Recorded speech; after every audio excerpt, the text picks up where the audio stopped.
What is up, team? Killchain here. Today we're checking out the arms video for 10.2, your first preliminary look of getting your feet wet into this season as an arms warrior. Now, I have already done the Fury guide video as well. The pinned comments down below or in the description, you'll be able to find that and check that out. Otherwise, yeah, let's get into it. Arms video, we'll start off with the talents. All right, let's kick it off with the raid build. Now, very little has changed in this regard. The playstyle is still very much the same. Your overpowers and mortal strikes. Still using Thunderclap and Whirlwind to help dump that rage. We still have a decent amount of rage. Our haste is only going up from here, so that's going to get more and more crazy. And your execute phase with your EP, for example, and yeah, that whole general playstyle. Now, a couple of key things to change. While we are still running the Test of Might playstyle, where we're balancing between the Colossus Smash window and then the Test of Might window, and then back and forth constantly. Ignore Pain no longer provides any benefit for offensively for Test of Might, so remove that entirely. Any macros you might have run if you were running like a Whirlwind Ignore Pain macro, so your one keybind kind of just dumps rage, right? Anything like that, remove it all. Ignore Pain is purely only a defensive option moving forward. Now, on the class side, a few key things have tweaked around and changed due to Slam's changes. Slam is still very seldomly used, but useful in the Colossus Smash window.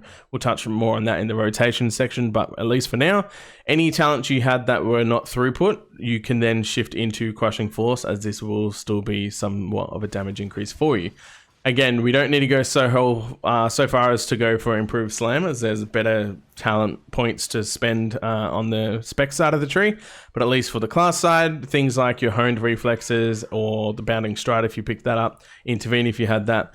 Those are not throughput talents that impact your damage in any capacity. Pull them out and put your two into Crushing Force, because that actually will impact your throughput. Now for Mythic Plus. So the tried and true Bladestorm method. Basically, this particular build is the same as 10.1. Couple of things to, I guess, reinforce, I suppose. Don't need Ignore Pain, not needed for offensive reasons anymore. Fueled by Violence does very well in Mythic Plus now, because Deep Runes will be on pretty much every target you're in combat with. And as such, that funnels a lot of self-sustain, which traditionally Arms Warriors kind of struggled a little bit with. But Fueled by Violence, definitely well worth picking up. The Bladestorm build functions just like it did previously, though. You've got your Warbreaker for AoE, Colossus Smash, basically.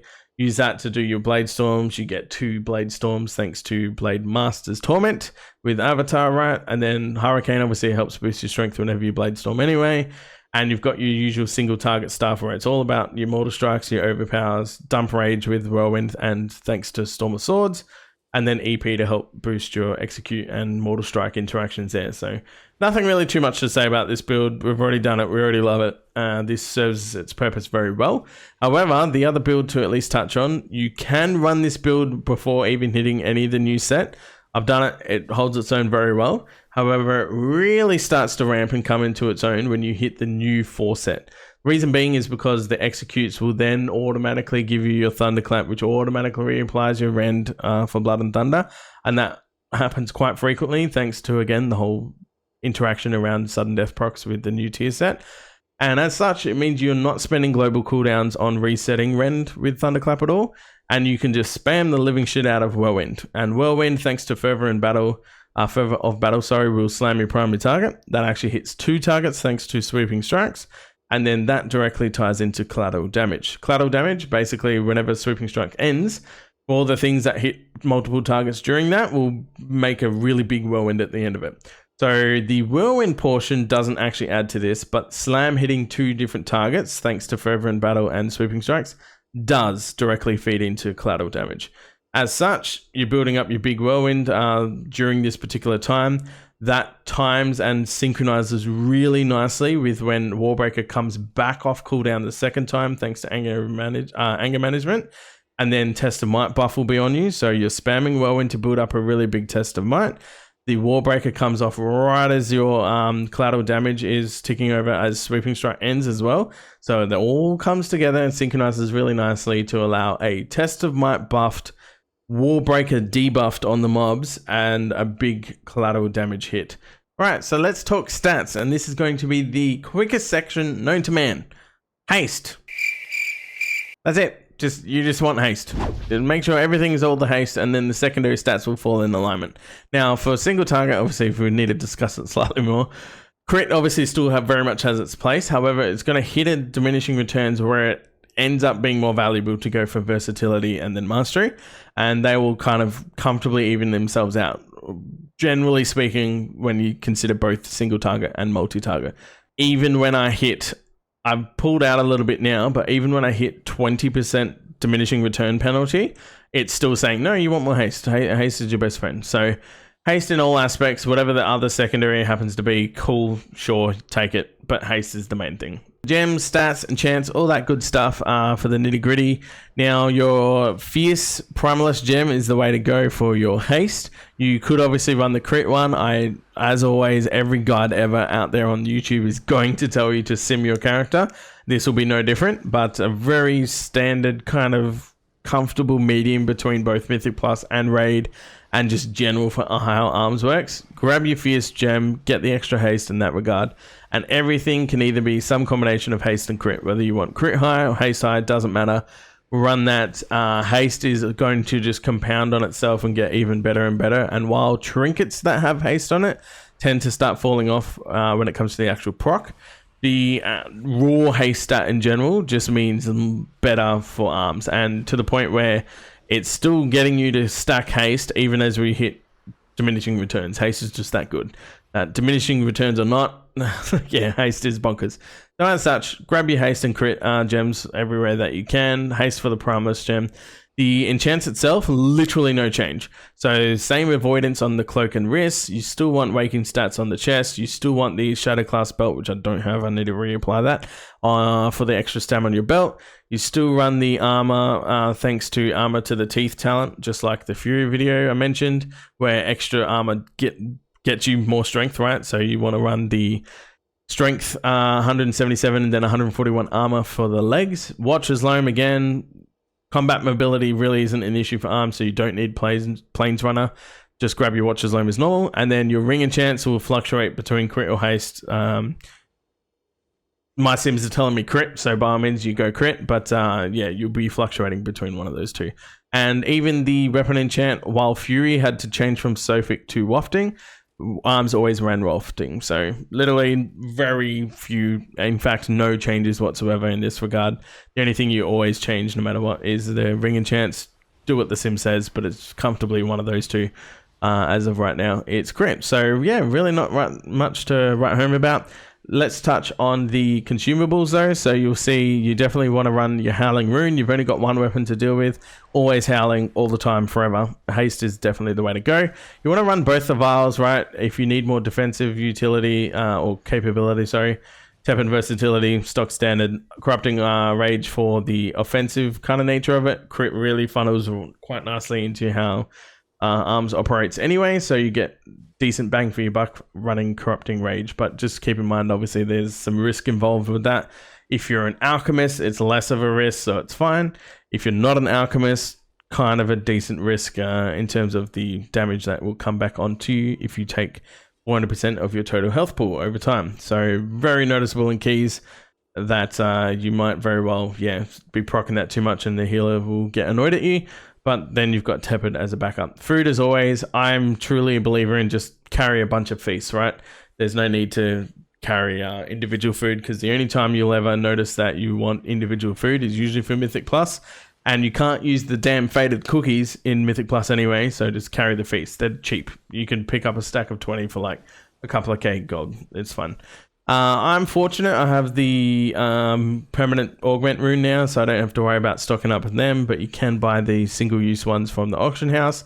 It'll probably be a bit of an arm and a leg to chase it, but as soon as you hit Renown 18 with the Dream Wardens, you're going to get your permanent augment rune anyway. And then outside of that, that's it. You've got your new healing potion, just like the Fury video. Dreamwalker's healing potion, well worth it. Get it. Do not use the old refreshing one. The old refreshing used to do 160k, whereas now this does 155, so you are going down by 5. But then it gives you a hot for another 155k over 6 seconds, so clearly you're doubling value there. So as for our single target rotation, and obviously more raid style damage in that regard, you always have your cooldowns as you'd typically expect. Avatar on cooldown, Thunderous Roar during that Avatar strength buff window, right? And then send Colossal Smash on cooldown as well. However, the whole playstyle of the Test of Might build is between those two style or still two modes you're in, either in Colossus damage window or the Test of Might damage window. Now, there's a lot of broad strokes across the ARMS playstyle in general. Now, you always want to keep up your rend, you hit Mortal Strike on cooldown, and then you've got Overpower, and then your Rage Dump priority will change based on whether you're in your Colossus Smash window or Test of Might window. And that's strictly based on how the Slam is more favored in a damage amp window like Colossus Smash, and how Thunderclap's more favored in a strength buff window due to the strength scaling for Thunderclap. So in that regards then, when it comes to a Rage Dump mode, while you're in Colossus Smash, you want to go Whirlwind, then Slam, and then Thunderclap. And then while you're in Test of Might damage window mode, then you want to go Whirlwind, Thunderclap, and then Slam. So it's just Slam and Thunderclap that rotate around, if that makes sense. And then, yeah, you're basically doing that as you go along. While you're in Execute phase, it is all about the executioner's precision. You want to hit at least 2 executes for every Mortal Strike. Rend no longer becomes an issue thanks to, what talent is it? I can't even remotely remember. I think it's Bloodletting. Yeah. If you have Rend, Mortal Strike inflicts Rend on targets below 35% health. So you literally forget entirely about everything else except Execute, Overpowers, and Mortal Strikes. You only ever overpower if you don't have enough rage to hit a 3rd execute before Mortal Strike comes up, but you are definitely hitting at least 2 executes to max out your EP for every Mortal Strike. So you're either going to go execute Mortal Strike, or execute Overpower Mortal Strike. And there's always those 3 global cooldowns for each Mortal Strike, if that makes sense. Briefly touching on our Blade Storm base build, everything else runs true in terms of the priority. The only thing is you pull out Slam entirely. You don't bother looking at it or thinking about it in any capacity. Then when it comes to the AoE, for our AoE window, if we have multiple targets, we actually want a Warbreaker prior to hitting Avatar to do our Blade Storm. So our Blade Storm's hitting the debuffed mobs with Warbreaker. However, if we were just on a single target boss, we would actually be doing the Blade Storm first to stack up our Hurricane. And then after our Hurricane is stacked, that's when we Warbreaker and do our single target rotation to get value out of the strength buff in that regard. So important to note those 2 distinctions between either hitting your Avatar prior to Warbreaker or Warbreaker prior to Avatar. But apart from that, everything else is the exact same in terms of the Blade Storm build. So now finally for the Fervor of Battle build, this is where it gets a little bit tricky. There's 2 scenarios that we're dealing with. Scenario 1, where we do not have sweeping strikes up because it's just gone on cooldown or whatever, and we've just done our big collateral damage whirlwind. Whenever you don't have sweeping strikes up, if you have 1 target, then you do your single target rotation as normal. But in any AoE scenario from 2 targets all the way up, you always spam whirlwind. Whirlwind to your heart's content, just whirlwind. Happy days. But if you do have sweeping strikes up, which actually ends up being most of the time usually because of just, the cooldown and the extra length of time thanks to improved sweeping strikes. Whenever sweeping strikes is up, then 2 or less targets, you're doing your standard single target rotation as normal, prioritizing your overpowers and your mortal strikes and all that jazz. From 3 to 8 targets, 3 to 8, you want to be spamming the shit out of whirlwind, but only ever using Mortal Strike when you have 2 stacks of Martial Prowess. So as a part of your rotation, if I'm just doing my normal Whirlwinds and I happen to run out of Rage to hit Whirlwind again, during that GCD, I'm obviously going to hit Overpower because it doesn't cost any Rage. When that happens twice and you've got 2 stacks of Martial Prowess, that's when you still want to prioritize your big Mortal Strike thanks to that buff, right? And that's 3 to 8. However, if more sweeping strikes is up and you have more than 8 targets, like if you're doing a big daddy pool, right? Then you just hit whirlwind no matter what. In all circumstances, spam it, go nuts. So you'll notice that in the scenario where there's any AoE and no sweeping strikes is the exact same scenario as then there is plenty of AoE with sweeping strikes up. So 8 and above targets. Spamming the shit out of whirlwind and let Jesus take the wheel, essentially.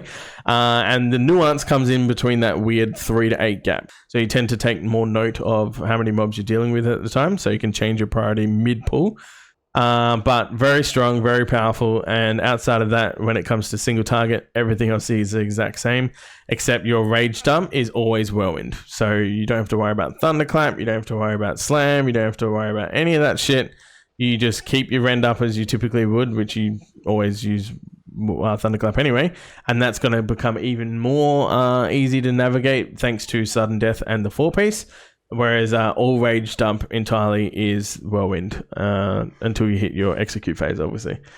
Thanks very much for watching. Hopefully this gives you at least that foot through the door with the 10.2 ARMS style of play, and we'll be revisiting both Fury and ARMS as like a bit of an update once season's been out for maybe another 3-4 weeks sort of thing. We've got our 4-piece, we've got trinket tuning has been all happened. We're more familiar with each of the dungeons, and meta has sort of started to form a bit more. Our Legos come out, etc, etc. So stay tuned for those videos. We'll also start tackling some of the other melee specs as well.